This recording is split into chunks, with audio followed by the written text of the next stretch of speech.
Manatili Kamana di Lesunya Tupo Sopa Kasawe tu Mutimo Papa Lewe do Lewe So Kuya Sugawe Kela Nujakalu Tomale Manatili Kamana di Lesunya Kuku Botoko le Toto Kosumu Somebody may fall up quick if a dollar blue.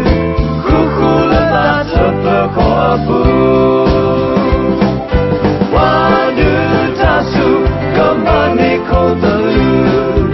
Wakwita boka to us all. Klesa tampo, uhine patako. Ganyo pono sola payako.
Double cut to the soul.